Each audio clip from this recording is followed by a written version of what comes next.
이 시간 우리 하나님 말씀 함께 보도록 하겠습니다. 오늘 함께 나오실 하나님 말씀은 구약성경 에스겔서 16장 1절에서 14절까지 본문 말씀입니다. 그 중에서 4절부터 6절까지 제가 봉독해 드리겠습니다. 구약성경 1169쪽에 있습니다.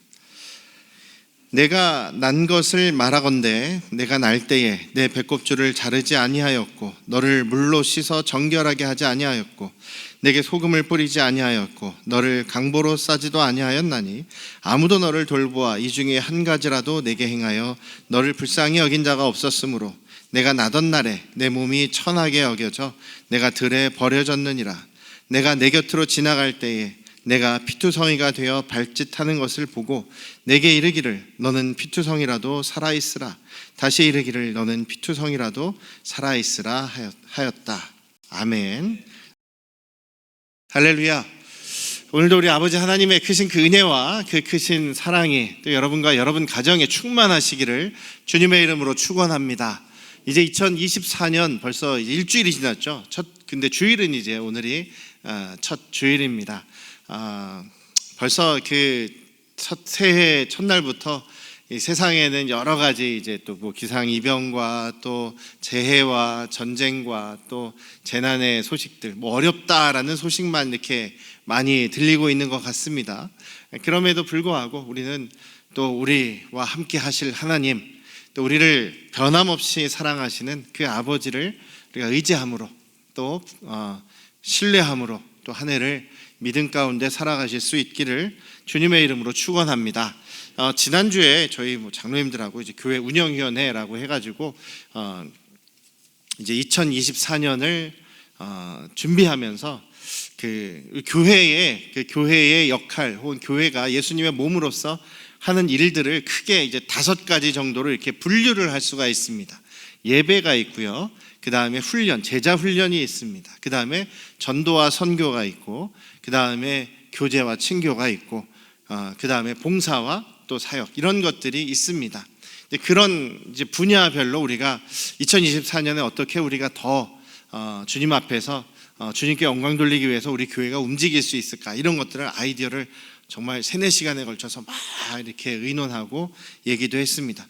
그래서 2월 달부터는 아마 좀 많은 변화가 있을 것 같아요. 2월 달부터는 좀 많은 변화가 있을 것 같습니다. 예배에도 좀 변화가 있고, 특히 이제 훈련, 제자 훈련 쪽에 변화가 있고, 또 이제 전도나 뭐 친교나 봉사 이쪽에도 이제 뭔가 우리가 특별한 사업들이나 이런 것을 하기 위해서 또 이렇게 준비를 해 나가는 그런 시간을 가질 것입니다. 뭐 몇 주 동안에 1월 달에 우리가 준비를 해서 2월 달부터는 우리가 좀 이제 한 1월 마지막 주부터는 조금씩 바뀌어 보고 2월부터 이제 본격적으로 이제 변화를 하려고 합니다. 가장 중요한 게 이제 좀 훈련이에요. 이제 저도 이제 우리 교회에서 이제 사역을 시작한 지, 목회를 한 지 12년에 접어들었습니다. 12년 정도 됐는데, 그동안 제가 여러분들에게 직접 저하고 한번 성경 공부를 하셔야죠 라고 해서 했던 것이, 먼저는 이제 작은 교회를 시작하기 위해서 했던 생명의 삶, 우리 기본 중에 기본, 신앙의 이제 기본 중에 기본입니다. 여러분들 기본을 다시 한번 정비하시라고 이렇게 과정을 했었고요. 저하고 하는 실제적인 성경 공부는 아직 안 했습니다. 아직 별로, 몇 분들이 맛만 보셨고 아직 저하고 한 적이 없어요. 그래서 특별히 우리 선생님들, 교사 부부, 선생님들 부부, 또 이제 또 직분을 감당하셔야 될 분들, 직분 뭐 권사나 장로나 이제 계속 앞으로도 교회에서 주축이 돼서 이제 섬기셔야 되는 분들은 기본적으로 적어도 저하고 성경 공부는 한번 해야 되지 않겠느냐라는 생각을 갖고 있습니다. 옛날에 뭐 어떤 다른 누구와 다른 어떤 목사님과 성경 공부했다고 하는 것은 저하고는 안 했죠. 그리고 여러분들의 담임 목사는 접니다. 그렇죠. 여러분들께서 저를 담임 목사로 신뢰하시고 인정하신다면 저하고 성경 공부는 한번 해야 되지 않겠느냐. 물론 우리 어르신들은 이제 성경 공부 1시간 이상 하시기 힘드니까 특별히 우리 젊은 분들은 저하고 한 번은 해야 되지 않느냐라는 생각을 갖고 있습니다. 그래서 2월 달부터 우리 그 선생님들은 꼭 참석해 주시고, 또 선생님들 부부 꼭 참석해 주시고, 혹시 내가 앞으로 또 이제 목자나 또 이런 직분을 맡으실 분들, 제가 또 이제 권면하시는 분들 꼭 좀 참여해 주시기를 바랍니다. 언젠가 한 번은 해야 되지 않겠습니까? 그래서 5개월 과정입니다. 5개월 과정이 매주 할 건데요. 매주 이제 성가 연습이 한 1시 반쯤 끝나죠. 1시 반에서 1시 반 정도에 끝나도록 이제 저도 이제 협조를 많이 해드리고, 그 성가 연습이 끝나자마자 그 자리에서 아니면 중고등부실에서 하는데, 중고등부실에 지금 책상이 좀 모자라거든요. 의자 책상이 좀 모자라서 한 30명 정도를 정원으로 합니다. 그래서 한번 해야 되는 거 빨리빨리 하시면 좋겠고, 아니면은 좀 이렇게 이번 2월부터 6월까지, 그 다음에 7월부터 11월까지 이렇게 과정을 1기, 2기 뭐 이런 식으로 진행을 이번에는 좀 하려고 합니다. 또 다른 교회에서 오셨다거나 새로 오셨다거나 정말 그 신앙생활 전혀 안 해보셨던 분들은 저하고 이제 그 새가족 과정을 하지만 기본적으로 신앙생활 좀 하셨다는 분들도 제가 평소에 설교할 때 그 일반적인 다른 목사님들 그런 분들하고는 가끔 좀 다른 얘기를 할 때가 있죠. 근데 그것은 성경의 기준을 하고 성경에서 하는 말씀 하고 있습니다. 그러니까 우리 안양성도교회 양희성 목사는요, 그러니까 추구하는 것이 강해 설교를 추구합니다. 무엇이냐면 성경에 있는 그대로, 그러니까 성경에 있는 말씀을 그때 당시에 어떤 의도로 이것이 기록이 되었으며 여기서 정말로 그 주장하는, 이야기하는, 선포되어지는 말씀이 무엇인지를 정확하게 해석을 해서 그것을 여러분들에게 전달하고 선포하는 것이 이제 저의 설교의 설교자로서의 목적이고 제 설교의 방식입니다. 그래서 어떤 분들은 좀 이것이 좀 너무 가르치는 것 같다, 좀 그 딱딱하다 이렇게 생각될 수도 있겠는데요. 어떻게 하겠습니까? 제가 추구하는 설교 그 스타일이나 내용이 그런 것이기 때문에 좀 그런 면이 있습니다. 그래서 설교 시간으로는 너무나 부족해요. 설교 20분, 30분 이렇게 설교하는 것으로는 충분히 그 말씀을 나눌 수가 없습니다. 그래서 설교 이 성경 공부를 좀 같이 했으면 좋겠어요. 같이 성경 공부를 하시게 되면 성경에서 이야기하는 게 이런 거구나. 우리가 알게 되면 여러분들도 이제 성경 말씀을 알고 이해하는 그런 그 능력이 있어야 정말 하나님이 어떤 분이신지, 하나님이 나를 어떻게 바라보시는지, 나는 누구인지를 정확하게 알 수 있지 않겠습니까? 그냥 배워서 들어서 아는 것보다는 정말 여러분들이 성경을 읽어서 확인할 수 있는 것이 됐으면 좋겠고, 그렇게 되면 세상에 어떤 큰 교회 목사님, 어떤 유명한 목사님이 하는 얘기를 해도 여러분들이 분별을 할 수가 있어요. 저분이 성경이 아닌 딴 얘기를 하시네, 이렇게 분별을 할 수가 있는 겁니다. 그래서 여러분들이 분별할 수 있는 그런 또 능력을 가지시려면 저하고 성경 공부를 좀 해야 될 것 같아요. 그런데 성경 공부만 하느냐?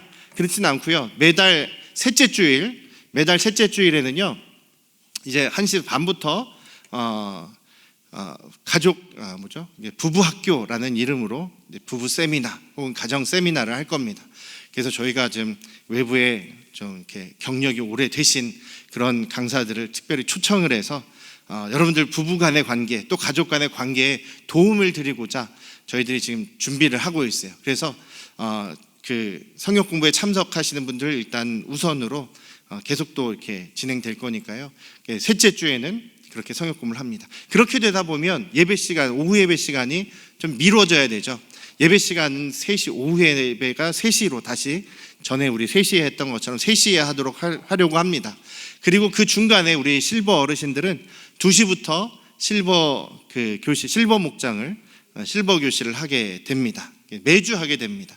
그리고 이제 작은 교회 모임도 2월 달부터는 다시 정상화가 될 텐데요. 우리 목자님들, 기존 목자님들께 제가 일일이 여쭤보고 있습니다. 혹시 계속 하실 수 있는지, 혹시 계속 못 하시겠으면 다른 목자를 추천해 주십시오, 이렇게 얘기를 할 거예요. 그래서 목자를 다시 세울 거고요. 그 다음에 이번에는 교회에서 여러분들 작은 교회를 정해 드릴 겁니다.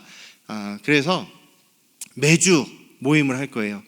오후 예배 끝나자마자 한 30분만 모임을 항상 매주 해주시면 좋겠어요. 근데 실버는 어르신들은 2시부터 하니까 미리 하시면 되겠습니다. 그렇게 일단 진행된다라는 것을 잠깐 또 소개해 드렸습니다. 계속해서 광고해 드릴 겁니다.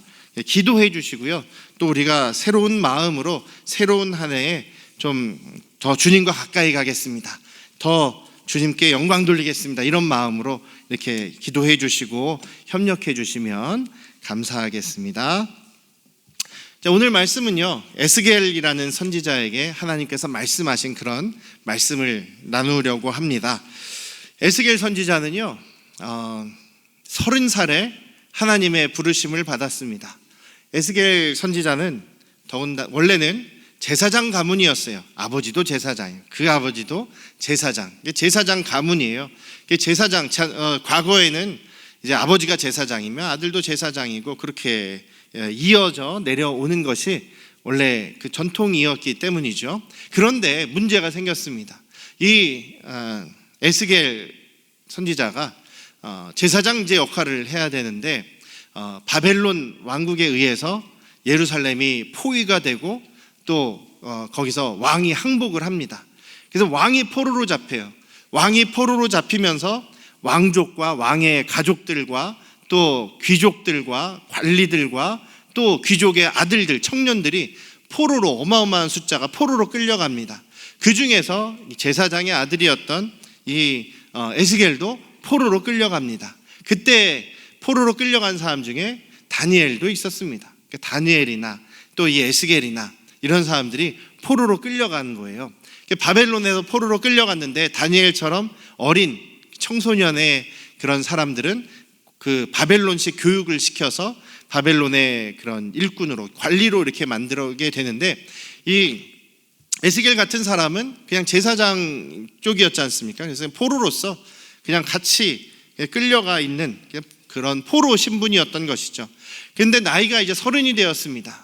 이게 그 포로로 끌려간 지 5년째 되던 해, 그러니까 25살에 포로로 끌려가서 거기서 30살을 맞이했어요. 원래 제사장은 이제 30살부터 제사장 역할을 감당한다고 합니다. 30살부터 50세까지 이제 제사장으로서 성전을 섬기게 되어 있는데, 이 에스겔은 25살에 포로로 끌려가서 30살을 되던 해에 이제 자기도 제사장입니다. 제사장이 되었습니다. 그리고 제사를 드릴 일은 없어요. 그렇지만 이제 이스라엘 백성들에게 말씀을 가르치고 또 하나님의 뜻을 이제 가르치는 그런 제사장이 되었는데, 또 그때 그 해에 하나님께서 또 에스겔을 만나 주셨어요. 에스겔을 부르셨습니다. 그래서 선지자로 또 부름을 받아요.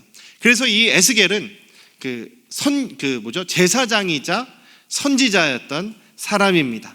그래서 포로가 된 지 5년째 되던 해인데, 또 그 해는 마지막 유다 왕국의 마지막 왕인 시드기야 왕 5년째예요. 그런데 예루살렘이 언제 완전히 멸망하냐면 바벨론에 의해서 성전도 다 무너지고 또 그 유대인들도 다 이제 포로로 다 끌려가고 뿔뿔이 흩어지게 되는 때가 이제 시드기야 왕 11년째입니다. 11년 되던 해. 그러니까 이제 에스겔 선지자가 선지자로서 하나님의 뜻을 선포하고 예언하는 그때는 예루살렘이 완전히 멸망하기 6년밖에 안 남은 그런 상황이라는 거죠. 6년이면 어떻습니까, 여러분? 긴 시간인가요? 짧은 시간인가요? 짧은 시간인 것 같기도 하고 긴 시간인 것 같기도 하죠. 6년 남은 그런 상황입니다. 이미 그 유다에는, 예루살렘에는 예레미야 선지자가 있습니다. 그럼 예레미야 선지자가 계속해서 너희들 빨리 회개하지 않으면 하나님의 심판을 당한다. 아니다. 하나님이 심판하시기로 작정하셨으니까 너희들이 살려면 바벨론에 그냥 항복하는 수밖에 없다. 항복하고서라도 너희들 살아야 한다. 이렇게 외치던 분이 예레미야 선지자였어요. 그런데 그 당시에 바벨론의 포로로 끌려갔던 에스겔 선지자는 또 그 바벨론에 있는 사람들에게 하나님의 뜻을 선포하고, 또 그 바벨론에 포로된 사람들이 또 예루살렘을 향해서 기도하면서 걱정하면서 또 예루살렘을 위해서 또 이 말을 이렇게 또 전달하는 그런 역할을 하기 때문에, 소식도 전하고 하기 때문에 에스겔 선지자는 그 바벨론에서 하나님의 뜻을 선포하시는 것이죠. 오늘 저희가 읽어드린 이야기는요, 하나님께서 비유로 말씀하시는 거예요. 이야기를 해주시는 거예요. 옛날에 이런 아이가 있었다. 옛날에 이런 그 아이가 있었는데, 그 근본도, 그 부모도 다 이방인 출신들이고 보잘것없는 그런 가문에서 태어났다. 그런데 아무도 원치 않는 그런 생명이라서 사랑을 받지 못했다. 이 아기가 태어나자마자 어머니는 자기 쪽에 탯줄만 끊고 이 아기 쪽에 배꼽의 탯줄은 잘라주지도 않았다. 이제 양수가 터지고 아기가 나왔는데 그런 막 그 피투성이가 몸에 되어 있고 피가 묻어 있는데 그것을 닦아주지도 않았다. 그래서 소금을 그 당시에는 이제 의료 약품이 없었으니까 소금을 이렇게 발라서, 여기는 뿌린다고 되어 있는데 발라주는 건, 소금을 이렇게 막 바르고 이렇게 문질러서, 소금을 문질러서 이렇게 소독을 하는 거죠. 소독도 안 해줬다. 뭐 담요로, 포대기로 싸주지도 않았다. 그리고 이 갓난아기를 아무도 원하지 않았고 아무도 귀한 생명으로 여기지 않았기에 그냥 들판에 내다 버려버렸다. 이렇게 들판에 내려버려서 지금 이 피투성이인 이 갓난아기는 그냥 버둥버둥거리면서 발버둥 치면서 죽을 날만을 기다리고 있었다. 그런데 내가 지나가다가 그 아기를 보면서 너무나 불쌍한 마음에 그 아기에게, 아이고 얘야, 너는 피투성이지만 그래도 너 살아야 한다. 피투성이지만 넌 살아야 한다라고 내가 이야기해 주었다. 그리고 말로 끝난 것이 아니라 너를 내가 씻겨줘, 물로 너의 피를 다 씻겨줘, 없애주었고, 내가 상처에다 그 몸에 소독을 위해서 기름도 발라주어 내 몸을 치료하여 주었고, 예쁜 옷을 입혀주었고, 그리고 신발도 신겨주고, 너에게 귀걸이나 또 반지나 또 멋있는 폐물로 너를 꾸며주었다. 그리고 너를 화려한 왕관까지 씌워서 너를 왕처럼, 아니 여기에는 왕후처럼 그렇게 영광스러운 사람이 내가 되게 하였다. 이렇게 하나님께서 말씀하십니다. 누구를 향해서 말씀하시는 거냐면 예루살렘을 향해서 그렇게 말씀하시는 거예요. 때때로 하나님께서 이스라엘 백성들을, 여기서 예루살렘은요, 예루살렘 성을, 도시를 얘기하는 것이 아니라 그 이스라엘 백성들을 얘기하는 겁니다. 남왕국 유다의 백성들, 아니 더 나아가서 이스라엘 백성들 전체를 두고 하나님께서 하시는 말씀입니다. 때때로 이제 아가서 같은 데서도 이스라엘 백성을 이제 여인으로 비유를 하지 않습니까? 보통 그래서 이스라엘 백성들 그리고 교회를 여성으로 이렇게 비유를 하죠. 그리고 또 하나님, 또 예수님을 우리 신랑으로 비유하지 않습니까? 신랑으로 비유하죠. 또 구약에서도 하나님을 신랑으로 혹은 아버지로 이렇게 남성적으로 비유하고 있습니다. 그래서 오늘 여기에서도 하나님께서 이 갓난아기 같은 이 예루살렘, 이스라엘 백성들을 아버지와 같이 잘 돌보았다는 것이죠. 여기에서 지금 2절부터 3절부터 말씀하시는 예루살렘의 처음 시작, 이스라엘 백성들의 처음 시작은 누구도 귀하게 여기지 않고 또 그 혈통이 어떻게 됐는지도 잘 모르겠는 그런 사람들로부터 이제 귀하게 여김 받지 못하는 그런 민족으로 시작했다라고 얘기합니다. 그러면서 버림받았다, 아무도 돌보지 않았다라는 얘기는 이제 이집트에서 포로가 되어서 포로로서 고생하던 시기를 이야기합니다. 이집트에서 마치 버려진 사람들 같이 아무도 그들의 생명을 귀하게 여기지 않고 막 채찍으로 때리고 심한 중노동을 시키면서 이집트의 노예로서 부려졌던 그 400년의 시기를 지금 말씀하시는 거예요. 그 400년의 암울했던 어려웠던 시기 속에 하나님께서 마치 이 버려진 것 같은 갓난아기 같은 이스라엘 백성들을 하나님께서는 그래도 살아야 한다, 살아야 한다. 너희들이 지금 버려진 것 같고 너희들이 지금 정말 힘든 상황인 것 같지만 내가 살게 해주겠다라고 말씀하시는 거예요. 그러면서 하나님께서 어떻게 하셨냐면요, 7절의 앞부분 보시면 내가 너를 들의 풀같이 많게 하였다. 이스라엘 백성들이 그 이집트의 포로 생활을 하면서 너무나 힘든 상황이긴 했지만 정말 죽을 것 같은 그런 버려진 갓난아이 같은 상황이었지만 하나님께서 이스라엘 백성들을 들의 풀같이 많게 하셨다. 200만 정도 되는 그런 큰 민족이 되게 하셨다는 거죠. 그리고 또 크게 자라고 심히 아름답게 해주셨다는 거예요. 그 민족이 성장하고 강대해지게 만들어 주셨다는 것이죠. 그리고 나서 하나님께서 9절에부터 또 물로 피를 씻어주고 기름을 바르고 입히고 내가 잘 해주었다라는 말씀을 하십니다. 이스라엘 백성들을 하나님께서 그렇게 사랑하셨다는 것이죠. 지금 현재 여러분들, 저와 여러분들의 모습, 여러분들이 지금 당하고 있는, 겪고 있는 상황은 어떻습니까? 정말 내가 아무에게도 사랑받지 못하고 내가 버려져 있나라는 생각이 들지는 않으십니까? 눈앞이 캄캄하고 정말 이 올 한 해는 또 어떻게 살아가야 할까 막막하다고 느껴지시는 분은 안 계십니까? 하나님께서는 이렇게 버림받은 것 같았던 이스라엘 백성들도 끝까지 버리지 않으시고 바로 그 고통당하는 그 갓난아기 같은, 버려진 갓난아기 같은 이스라엘 옆에서 살아야 한다, 그래도 살아야 한다라고 하시면서 말로 끝나는 것이 아니라 정말로 하나님께서는 그들을 살려주시고 치료하시고 먹이시고 입히시고 그들을 영화롭게 해주셨다라는 것이 오늘 이스라엘 백성들을 향하신 하나님의 그 아버지의 마음인 것이죠. 그 하나님께서는 지금도 저와 여러분과 함께하고 계십니다. 믿으십니까? 우리 하나님께서는 지금도 저와 여러분과 함께하고 계십니다. 비록 올 한 해 어떤 어려움과 고난이 있을지 모르겠습니다. 그래도 중요한 것은 우리 하나님께서 뭐라고 말씀하시냐면 살아있어라, 살아있어라, 내가 살게 하겠다, 내가 살게 하겠다, 그러니 견뎌라, 내가 이기게 해주겠다라고 말씀하시는 분이 우리 아버지 하나님이십니다. 믿으십니까? 그 하나님을 우리가 더 의지하시기를 주님의 이름으로 축원합니다. 2024년 올 한 해에 살아계신 하나님을 더 경험하시고 만나시기를 주님의 이름으로 축원합니다. 하나님께서 이렇게 말씀하시죠. 내가 너를 씻기고 치료하고 옷 입히고 꾸미고 왕관을 씌워주겠다. 이스라엘에게, 그 버려진 갓난아이 같았던 이스라엘에게 하신 말씀처럼 오늘 우리도 그렇게 이끄시는 하나님이심을, 그 우리를 사랑하시는 아버지심을 잊지 않으시고 올 한 해 주님을 더욱더 의지하시는 귀하고 복된 한 해가 되시기를 주님의 이름으로 축원합니다. 기도하시겠습니다.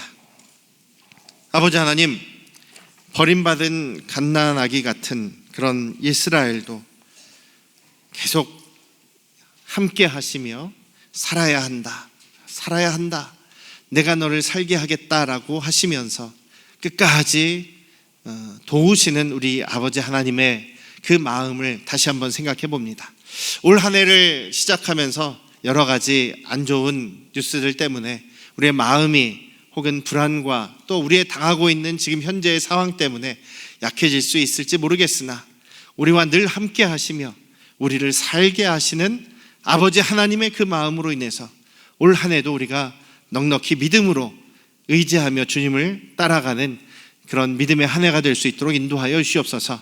살아계신 주님을 말씀으로, 기도를 통해 주님의 역사하심을 경험하며 깊이 만나는 올 한 해 되게 하여 주시옵소서. 감사드리며 예수님의 이름으로 기도드렸사옵나이다. 아멘. 이제는 우리를 죄에서 구원하신 예수 그리스도의 은혜와